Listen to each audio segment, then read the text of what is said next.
Yo guys, I hope you're all good. On today's video we're going to do a how to bunny hop hire session. Myself and Rory have robbed the drop and roll competition setup from the trailer, so we've set it up here in the driveway.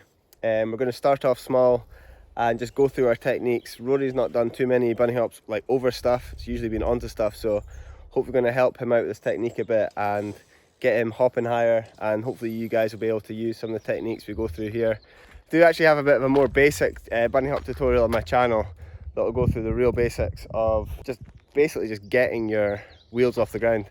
This one's going to be a little bit more advanced, and we're basically going to try and show you guys how to improve on the bunny hops that you can already do and get them higher and higher as quick as possible. We've got quite a cool setup, but you can pretty much cobble something together through the stuff you might find in your house. I'll actually link below where we bought this. It's basically like a kid's high jump set that we've kind of modified slightly. It does work pretty good, but like I say, you can also make something up yourself that will work pretty much just as good. So we're going to start off pretty low. We've got it at about 15 centimeters just to warm up, but if you guys want to start even lower, you can do. You confident? No way. I'll have to edit this video now.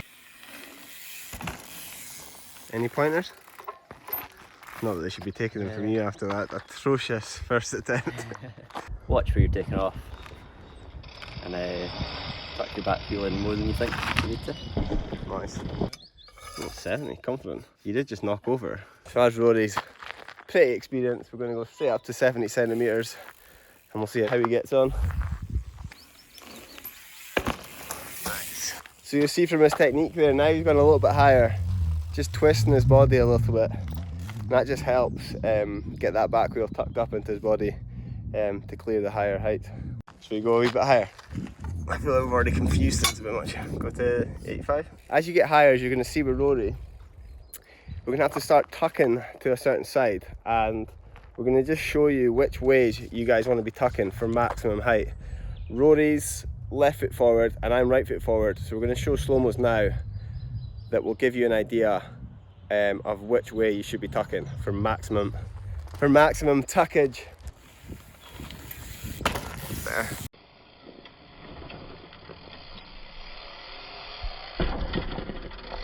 So I'll come in with a slight carve to the right, and then I'll tuck the bike in That way? like that. Yeah.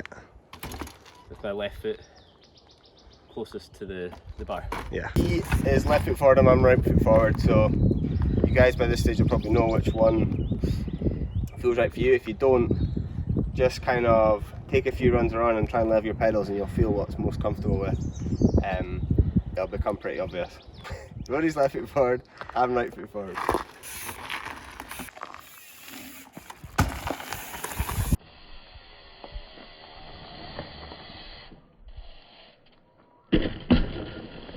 Shall we go higher? High. Go to like 90, 95? What's the highest you've ever done? 95. Oh really? I'll go for Rory's PB. When you're doing lower ones relative to your ability, you're able to pretty much either go straight or just this little tweak. And then I find as I get higher and higher, like you'll see when we go maybe to like a metre plus, that's when I really start to go sideways and get that snap tucking as best I can. But until you get to that height, I try and go kind of like pretty much straight. If you're ever doing it over rails and stuff, you can get maximum height with that tuck sideways, but they're a little bit less forgiving because it means if you do catch like sideways, you're going to get knocked over, whereas if you go straight at it, you might not get quite as high. But it just does mean if you like say hit a rail and your back wheel's off, you'll be able to just get a little, you might be able to just sneak over it rather than completely eat it. Yeah, so basically we're on a little bit of an uneven ground, and that's like I said before, you're probably best to be on as flat as ground as possible, because sometimes you get a nice bump that'll give you a little kicker, but the worst thing is when there's like a bump just before you take off. So rather it's flat.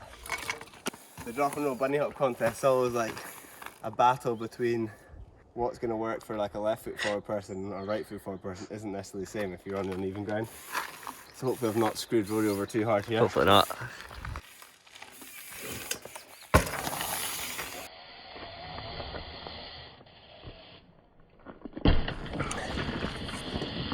Rory going for his PB.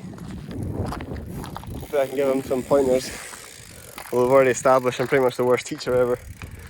So like I've said in my previous tutorials with like getting up stuff, the bunny hop is all about basically getting back what you put in, and that's basically preloading into the ground, snapping up, so that's going to give you your lift, and the next thing that gives you a little bit extra height is how much you can then tuck that bike in and into your body.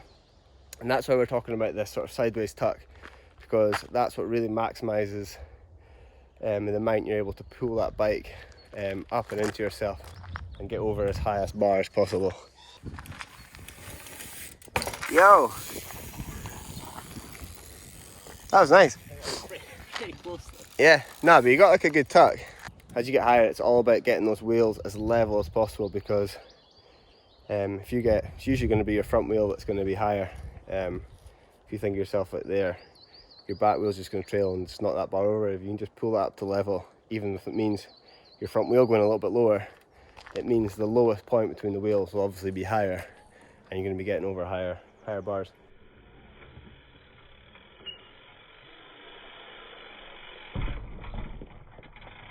So again, you see in the slow-mo there, you're not quite leveling out, but I think it's basically because you don't need to level out. I think as you go higher, you'll kind of feel that you'll need to level out, so we may as well just go straight to meter. It's like anything, isn't it? Like, as you get higher, just a little extra, you'll get that. Nice. That is cool. Like, it's literally like, you look like you're plowing into it, and then you just that little flick of the back wheel tucked up into yourself. Like, you should do a slow-mo, but you'll basically see that you're literally coming in, you're not making it, and then right at that last minute you just pull the back wheel up. One thing that can give you a little bit of an extra lift with your back wheel is, if you think about the rotational force of the back wheel, as you come into that, you lift up your front wheel, and your back wheel is essentially just spinning in the air. If you then pull your back brake, that suddenly stops that rotational force, and it basically translates into like a little bit of upward lift, and like, it might only be 2 or 3 centimeters, but like you'll see in the slow-mos, it's such fine margins. Like, that little extra bit can do all the difference. So just try that, like pulling the back brake while you're in the air, and it will just give you that extra little bit lift. Nice.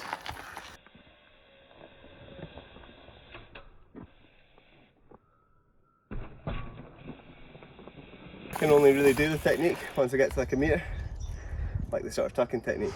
I think we'll maybe show like a side on of the lead up to it, basically showing the preload of the arms, because obviously it's important to know how to like maximize the tuck over the bar.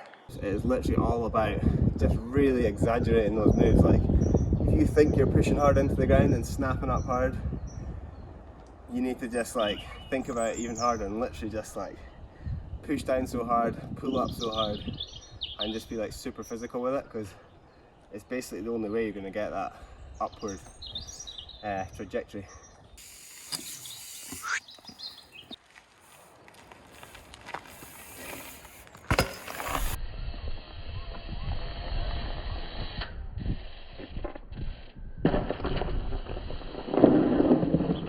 You want to try a couple?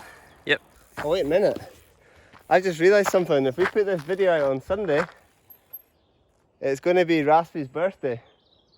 So you all need to head over to his Instagram and wish him happy birthday. And guess how old Raspy is. You can also comment below. How old do you think Rory is? And if you get it right, nothing happens.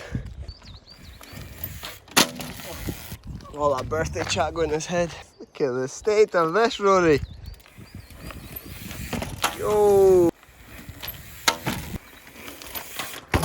Rather than like rushing it, just be like real sort of purposeful maneuvers. Oh! Oh, that worked. I landed it, I was like, is it gonna go? Right, that's what we figured out was wrong. The old faithful dead sailor, it's like the worst feeling in the world, especially when you do that in a show in front of like 1,000 people. They're like, oh, oh, oh, oh. You don't even get to skiff the bar. Bash guards, straight to pole. Phew! That was mint. Beesh. Raspy smashing out 105. Yep. I might try. You wanna try 110? Yeah, go for it.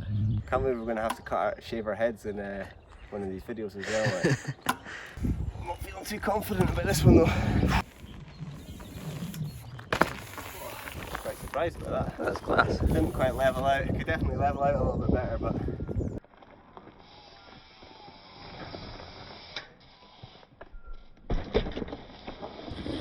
Go for 115. Absolutely smacked my seat off my calf there. Oh. Whoa, so close.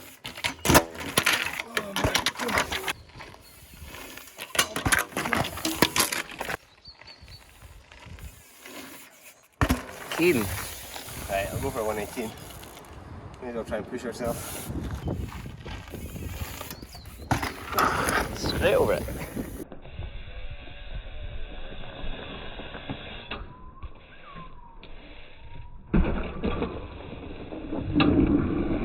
Still not getting my technique perfect, but I keep hitting my seat off my calf. I think it's just because my seat's a little bit higher than usual, because we may or may not have been learning bar spins.